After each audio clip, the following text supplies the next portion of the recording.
नमस्कार दोस्तों, मैं गनीता राय आप सभी के बीच में। दोस्तों, जैसे कि आप देख रहे हैं मेरे चैनल पे जो है मैरिज की सीरीज़ चल रही है। तो आज की जो वीडियो है वो लास्ट सीरीज़ रहेगी।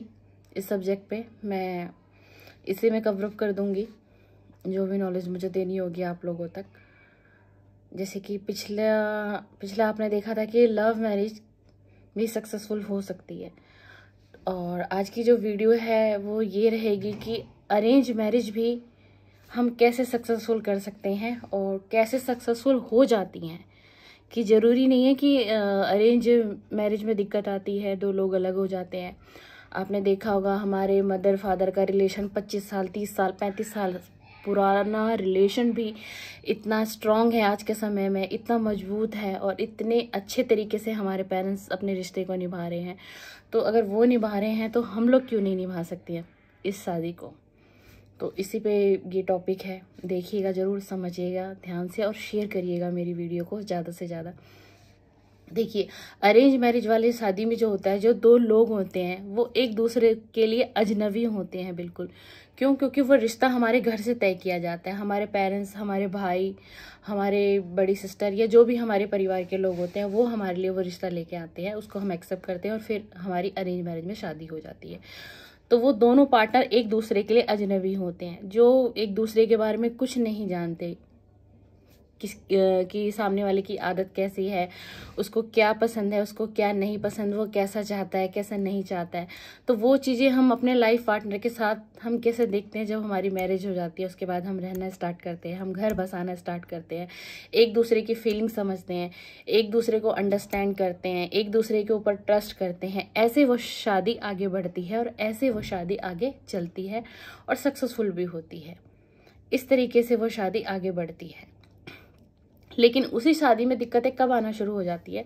देखिए, सबसे पहले तो कोई भी शादी हो ना, अगर कोई थर्ड पार्टी अगर उस शादी में आ जाती है तो उस शादी को कितने भी अच्छे तरीके से वो दो पार्टनर निभा रहे होंगे ना कहीं किसी एक की कमी की वजह से, कहीं ना कहीं किसी एक की गलती की वजह से कोई थर्ड पर्सन उसमें एंट्री कर लेता है उस रिलेशन में।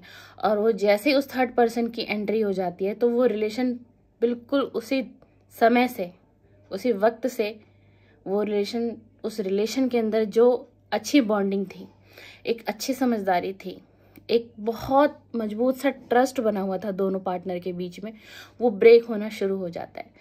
सबसे पहली प्रॉब्लम यहाँ से आती है कि दो पति पत्नी के बीच में जब किसी तीसरे की इन्वॉल्वमेंट हो जाती है ना, वो उसी समय से वो रिश्ता बिखरना शुरू हो जाता है। तो सबसे पहले क्या ध्यान देना है कि हमारी लाइफ में, हमारे हस्बैंड वाइफ की लाइफ में कोई थर्ड पर्सन इन्वॉल्वमेंट नहीं होना चाहिए। आप संभालिए अपने रिश्ते को। ऐसे क्या चूक आपसे हो रही है? क्यों थर्ड पार्टी आपकी रिलेशन में एंट्री कर रही है? नहीं करनी चाहिए ना, कैसे कर लेगी एंट्री? अगर हम अपने पार्टनर के साथ अपना रिश्ता इतना स्ट्रांग कर लेते हैं, इतना मजबूत कर लेते हैं, तो थर्ड पार्टी एंट्री नहीं हो सकती दोस्त। कहीं ना कहीं हमसे कोई ऐसी कमी हो जाती है, कहीं ना कहीं हम अपने पार्टनर को नहीं समझ पाते, या हम वो समय नहीं दे पाते जो सामने वाला पर्सन हमसे समय चाहता है। क्योंकि आजकल सबकी लाइफ इतनी बिजी है, जो हाउस वाइफ है, जो वर्किंग वाइफ है, मैं समझती हूँ समय नहीं मिल पाता। क्योंकि घर मैनेज करना, जॉब मैनेज करना, बिजनेस मैनेज करना, बच्चों को मैनेज करना, तो वो समय हस्बैंड के लिए नहीं निकल पाता। तो कहीं ना कहीं एक जो भटकाव होता है ना हस्बैंड का, वो इसी दौरान होता है। तो मैं फीमेल के लिए अक्सर यही कहूँगी कि आप मैनेज करिए, हर चीज़ को मैनेज करिए, घर को करिए, जॉब को करिए, बच्चों को करिए, लेकिन साथ साथ आप अपने हस्बैंड के ऊपर भी ध्यान दीजिए। कुछ बातें 2 घड़ी का समय दीजिए, आपस में बैठिए, बात करिए। आज आपका दिन कैसा था? आज मेरा दिन ऐसा रहा, है ना कहीं एक कम्युनिकेशन गैप जो आ जाता है ना पति पत्नी के बीच में, वही सबसे बड़ा रीज़न हो जाता है एक अलगाव का। और जो अरेंज मैरिज वाली शादी है उसमें बहुत जिम्मेदारी होती है। अगर हम कहें कि एक फीमेल के ऊपर ही जिम्मेदारी होती है, नहीं, ये गलत है। जितनी जिम्मेदारी एक फीमेल के ऊपर होती है ना, उतनी ही जिम्मेदारी एक मेल के ऊपर भी आ जाती है। उसको जॉब भी मैनेज करना है, उसको बिजनेस भी मैनेज करना है, उसको बिजनेस का भी स्ट्रेस होगा, सीधी सी बात है, जॉब का भी स्ट्रेस होगा, फाइनेंशियल स्ट्रांग बनाने की कोशिश करेगा अपने आप को, वो भी स्ट्रेस ही होता है ना। और अगर आप हाउस वाइफ हैं, आपके पास भी समय कम है, आप भी बहुत मेहनत करती हैं, सुबह से बच्चों को मैनेज करना, स्कूल भेजना, पति को मैनेज करना, सारी जिम्मेदारियां होती हैं, है ना। तो मेरा कहने का मतलब एक थोड़ी सी अंडरस्टैंडिंग बनाइए आपस में दोनों के बीच में। और घर में भी बहुत तरीके के ऐसे झगड़े होते हैं, अगर किसी की जॉइंट फैमिली है तो उसमें कुछ 2-4 बातें, सीधी सी बातें, जॉइंट फैमिली है तो वो होंगी, ठीक है ना। आपस में आप लोगों की बातचीत होती है, आप सबसे पहले तो अपने पार्टनर से कुछ छुपाइए मत। मैं फीमेल के लिए भी कहूंगी और मेल के लिए भी कहूंगी कि कोई भी रिश्ता हो, कैसा भी रिश्ता हो, एक दोस्ती का हो, एक पति पत्नी का हो, परिवार का हो, कोई भी चीज कहीं भी आपको अगर थोड़ी सी भी दिक्कत आ रही है ना, तो वो आप अपने हस्बैंड से क्लियर करिए। अगर घर परिवार को लेकर आ रही है वो भी क्लियर करिए, एक एक बात शेयर करिए। जो हम बातें अपने अंदर रख लेते हैं ना, शेयर नहीं कर पाते अपने हस्बैंड से, हमें लगता है कि परिवार की बातें हैं, यहीं तक रहें, यहीं तक सीमित हो जाए, हम वही गलती कर लेते हैं। अगर आपको वही दिक्कत आ रही है ना, आपको लग रहा है कि दिक्कत मेरी परिवार के साथ बढ़ती जा रही है, आप वहीं अपने हस्बैंड से शेयर करिए। आपने वहाँ शेयर नहीं किया, धीरे धीरे वो बात इतनी से इतनी बड़ी हो जाती है। फिर आप उसको उनके सामने प्रेजेंट करते हैं। आपने कैसा प्रेजेंट किया, किस वे में प्रेजेंट किया, सामने वाले ने कैसा आपको रिएक्शन दिया, वहीं घर में दरारें पड़नी शुरू हो जाती है, वहीं परिवार में दरारें पड़नी शुरू हो जाएंगी, आप दोनों के रिलेशन में दरारें पड़नी शुरू हो जाएंगी। ये सब कुछ वहीं से स्टार्ट हो जाता है। तो सबसे पहले अपने लाइफ पार्टनर से हमें कुछ भी नहीं छुपाना चाहिए। अगर घर की कोई प्रॉब्लम हो तो शेयर करिए, और जो भाई लोग हों उनको अगर कोई प्रॉब्लम है अपनी वाइफ से, या घर का माहौल उनको ऐसा लग रहा है कि मेरी वाइफ एडजस्ट नहीं कर पा रही, या कोई इशू आ रहा है, या उनको उनकी मदर कोई बात कह रही हैं कि आपकी वाइफ ने ऐसे किया, या ऐसे नहीं करती हैं, या मेरी रिस्पेक्ट नहीं करती हैं, कि XYZ, घर के अंदर बहुत सारी बातें होती हैं जब जॉइंट फैमिली हो, तो आप वहाँ दोनों को बैठाइए, उस चीज़ को क्लियर करिए कि हाँ क्या प्रॉब्लम है, आप दोनों को एक दूसरे से कहाँ मिसअंडरस्टैंडिंग बन रही है। कई बार जो भाई लोग होते हैं वो क्या करते हैं ना कि ठीक है, देखिए कैसे एक आप अपनी मदर और अपनी वाइफ के बीच ना बहुत अच्छा तालमेल सिर्फ एक हस्बैंड बना सकता है। अगर कहीं ना कहीं वाइफ नहीं एडजस्ट कर पा रही है, वाइफ नहीं बना पा रही है, तो वहां एक पति इतना अच्छा एडजस्टमेंट बना सकता है। कैसे वो बॉन्ड बना सकता है, अपनी मदर और अपनी वाइफ के बीच का रिलेशन इतना स्ट्रॉन्ग कर सकता है अगर वो थोड़ा सा एफर्ट लगा ले। मैं ज़्यादा बड़ी बात नहीं कहती, सिर्फ थोड़ा सा एफर्ट लगा ले।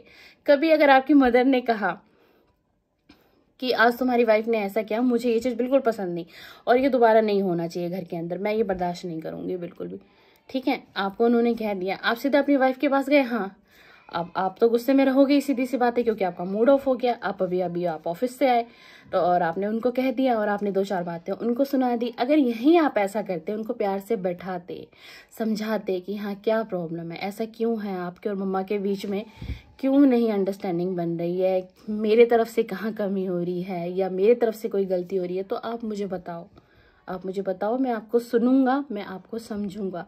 ये आपने वहाँ समझदारी का काम किया, अपने वाइफ से आपने डायरेक्ट डिस्कस किया।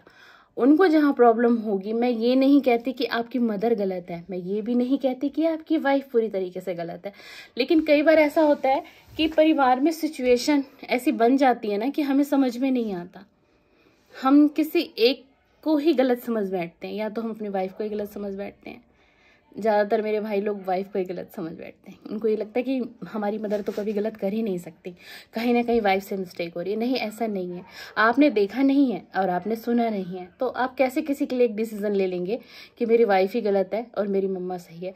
इस तरीके से मैं कहती हूँ कि कई बार ऐसा नहीं होता, कई बार भाई लोग ये भी सोच लेते हैं कि मेरी मम्मा ही गलत है पूरी तरीके से, यार मेरी वाइफ तो बहुत एडजस्ट कर रही है, बहुत एडजस्ट कर रही है, जिस दिन से मेरी वाइफ आई है, मेरी वाइफ ने उस दिन से मेरी मदर के साथ एडजस्ट किया, मेरे पेरेंट्स के साथ एडजस्ट किया, मेरी सिस्टर के साथ किया, मेरे ब्रदर के साथ किया, लेकिन कोई मेरी वाइफ को समझ ही नहीं रहा। नहीं, यहाँ भी आप गलती करने, क्योंकि आपने नहीं देखा कि क्या सिचुएशन बनी थी, क्यों ऐसी दिक्कत आ रही है। तो मेरा कहने का तात्पर्य यह है कि सिचुएशन को समझिए, आप पति हैं, आप सिचुएशन को समझिए, आपको पहले एडजस्टमेंट करनी पड़ेगी। और मैं वाइफ के लिए भी कहती हूँ कि वाइफ को भी एडजस्टमेंट करेगी। देखिए, कोई भी रिश्ता हो थोड़ा बहुत, और पति पत्नी का तो एक ऐसा रिश्ता होता है कि उसमें झुकना ही पड़ता है। अगर दोनों झुक जाते हैं तो बेस्ट है, ऑल द बेस्ट। वो रिलेशन तो बहुत अच्छा फलेगा फूलेगा। दो में दो नहीं झुकते हैं तो किसी एक को मेरे दोस्त थोड़ा नरम होना पड़ता है, एक नरम तो एक गरम। अगर दोनों ही बिल्कुल गुस्से वाले हो गए, दोनों के अंदर पेशेंस नहीं है, तो वो रिश्ता लॉन्ग टाइम नहीं चल पाएगा मेरे दोस्त। तो ये अरेंज मैरिज वाली शादी ऐसे एडजस्ट होती है और इसलिए इतनी सक्सेसफुल होती है। और जो लोग एक परिवार के साथ रहते हैं ना, बेशक परिवार के साथ रहते हैं, बेशक परिवार के साथ दिक्कतें आती हैं, लड़ाइयाँ होती हैं, झगड़े भी होते हैं, फिर प्यार भी हो जाता है, ऐसा नहीं है, बाद में सब कुछ सही भी हो जाता है। लेकिन वो घर क्यों बस जाता है ना, उसमें भी एक खासियत है। वो घर इसलिए बस जाता है क्योंकि उसमें एक परिवार होता है, एक जॉइंट परिवार होता है, और वो परिवार समझदार होता है। वो समझदारी से अपने बच्चों को एडजस्ट कर लेता है, वो समझदारी से अपने बेटे बहू को समझा लेता है कि ऐसे नहीं ऐसे चलिए। इसलिए भी अरेंज मैरिज वाली शादी ज़्यादा सक्सेसफुल होती है। कहते हैं ना कि मैम लव मैरिज क्यों नहीं होती इतनी सक्सेसफुल, और अरेंज मैरिज क्यों हम इतनी देखते हैं सक्सेसफुल होती हैं, क्योंकि उसमें ना परिवार होता है। और मैं ये नहीं कहूँगी कि हर परिवार गलत होता है, कोई भी परिवार नहीं चाहेगा कि मेरे बेटे और बहू का घर उजड़े। वो भी यही चाहेगा कि मेरे बेटे और मेरे बहू का घर बसे, खुश रहे, एक खुशहाल जीवन मेरे बच्चे जिए। इसीलिए अरेंज मैरिज वाली शादी जो है वो लॉन्ग टाइम टिक जाती है और अच्छी निभ जाती है। यही अंतर है, सिर्फ यही अंतर है मेरे दोस्त। और कोई भी शादी हो, चाहे लव मैरिज हो चाहे अरेंज मैरिज हो, मैं बार बार एक ही टॉपिक लाती हूँ कि कभी भी थर्ड पार्टी को अपने रिलेशन में आने मत दीजिए, बिल्कुल भी मत आने दीजिए। आप सिचुएशन को समझिए, क्यों कोई थर्ड पार्टी आपके रिलेशन में एंट्री कर रही है, कहाँ आपने कमी छोड़ी, कहाँ आपने अपने लाइफ पार्टनर को समझा नहीं। समझिए, उनको वक्त दीजिए, अपने जीवन साथी को समझिए, उसके सिचुएशन में चलिए। अगर वो आज थोड़ा कम कमा रहा है तो कल वो ज़्यादा भी कमाएगा। अगर आज वो जॉब तक ही सीमित है तो कल वो बिजनेस भी ज़रूर करेगा। समय बहुत बड़ा है, समय बदलता भी ज़रूर है, और जो मेहनत करता है उसको फल अच्छा ही मिलता है। ये नहीं कि अगर आपके पति की इनकम कम है, आपको लगता है नहीं मैं कैसे इसमें एडजस्ट करूँ, इतना कमाता नहीं है, मेरे शौक़ पूरे नहीं करता, मेरे को अच्छे कपड़े नहीं है मेरे पास, मैं घूमना फिरना चाहती हूँ, वो मुझे कुछ नहीं हो पाता। क्यों? क्योंकि आपके पति की सैलरी कम है। शायद इसलिए भी बहुत सारे घर टूटते हैं कि लड़कियाँ कई बार एडजस्ट नहीं कर पाती, लेकिन ये गलत है।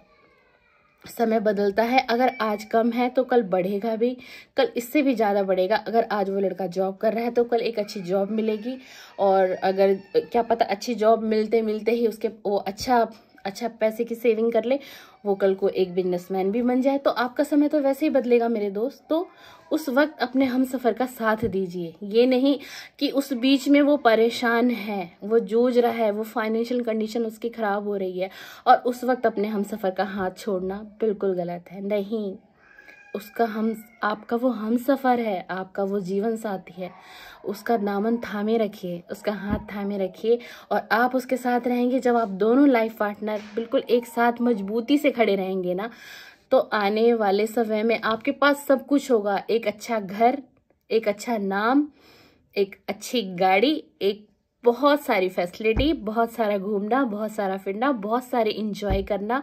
जो आपका ड्रीम होगा वो हर ड्रीम आपका लाइफ पार्टनर पूरा करेगा। लेकिन तभी कर पाएगा ना जब आपका साथ मिलेगा, जब आप दोनों का बॉन्ड अच्छा होगा। तो बस अपने हमसफ़र का साथ दीजिए। कभी अपने हमसफ़र का साथ ऐसे समय में मत छोड़िए कि जिस टाइम वो किसी चीज़ से जूझ रहा हो। कई बार ऐसा भी होता है, मैंने ऐसा भी देखा है कि कई बार ऐसा होता है, मैंने देखा है कि जीवन साथी में से किसी एक को कोई भयंकर बीमारी हो जाती है ना, जिसमें कि पैसा पानी की तरह लग रहा होता है, या कोई हमारा लाइफ पार्टनर, दोनों में से कोई एक, या हमारा हस्बैंड या हमारी वाइफ, जो पहले अच्छा ग्रो कर रहा था और वो एकदम से बैठ जाता है ना, उसकी सारी चीज़, उसकी फाइनेंशियल कंडीशन सब लो हो जाती है, उसके पास कुछ नहीं होता, ना पैसा होता है, ना एक अच्छी हेल्थ होती है। उस बीच बहुत से लाइफ पार्टनर अपने जीवन साथी को छोड़ देते हैं, उसका दामन छोड़ देते हैं। ऐसा कभी भी मत करिए, ऐसा कभी मत करिए। अगर आज उसका समय खराब है तो कल उसका समय बदलेगा भी ज़रूर उसका समय। तो कभी भी अपने लाइफ पार्टनर का दामन मत छोड़िए, साथ निभाइए। आज कम है तो कल ज़्यादा होगा, आज कम है तो कल बहुत अच्छा होगा, लेकिन हर परिस्थिति में अपने हम सफ़र को अपने साथ, अपने दिल में बसा के रखिए। ठीक है, आज ना कल तो समय बदलता ज़रूर है, और अगर आप इस तरीके से निभा लेते हैं अपनी शादी को तो बहुत अच्छी आपकी शादी चलेगी। फिर तो कोई third party, fourth party, fifth party कोई भी आ जाए, आपका रिलेशन ब्रेक नहीं हो सकता, आपका रिलेशन अनब्रेकेबल हो जाएगा। ठीक है, फिर तो कोई भी नहीं तोड़ सकता उस रिलेशन को। तो मेरा समझाने का ये मतलब था। और अब मेरी मैरिज की सीरीज़ आज की इस वीडियो में मैंने पूरा कवरअप कर दिया। वीडियो काफ़ी लंबी बन गई है आज की, क्योंकि एक ही वीडियो में मैंने सारा कवरअप कर दिया। आपका कोई क्वेश्चन हो तो आप मेरे से कमेंट के माध्यम से, व्हाट्सएप के माध्यम से मेरे से बिल्कुल डिस्कस कर सकते हैं दोस्तों। तो मेरी इस सीरीज़ को शेयर कर दीजिएगा, जितनी भी मैंने मैरिज पे सीरीज डाली है, किसी की हेल्प हो जाएगी और आप लोग भी समझिएगा। और कुछ भी मुश्किल नहीं है ज़िंदगी में, बहुत आसान है, बहुत आसान है। जो आप विजुलाइज करेंगे ना एक पॉजिटिव वे में, सब आपको मिलेगा, सब आपको वो ईश्वर देंगे, वो परमात्मा देंगे। सिर्फ क्या है, अच्छा सोचिए, अच्छे कर्म करिए। और मैं एक चीज़ कहूँगी कि हमेशा अगर आपको परमात्मा ने दिया है ना, तो किसी नीडी की हेल्प करिए, हेल्प जितना हो सके किसी की हेल्प करिए। फिर देखिए कि आपकी ज़िंदगी में कैसे बदलाव ईश्वर करते हैं, कैसे इतने बदलाव आएंगे, इतने बदलाव आएंगे कि तो आप खुद हैरान हो जाएंगे कि हाँ, मेरा समय कैसे इतनी जल्दी बदल गया। मैं तो सोच भी नहीं सकता था कि ऐसा हो जाएगा मेरे साथ। अच्छे कर्म करिए, पॉजिटिव रहिए, खुश रहिए। थैंक यू, धन्यवाद। आज मैंने आपका बहुत बहुत ज़्यादा समय ले लिया। Thank you, thank you, thank you.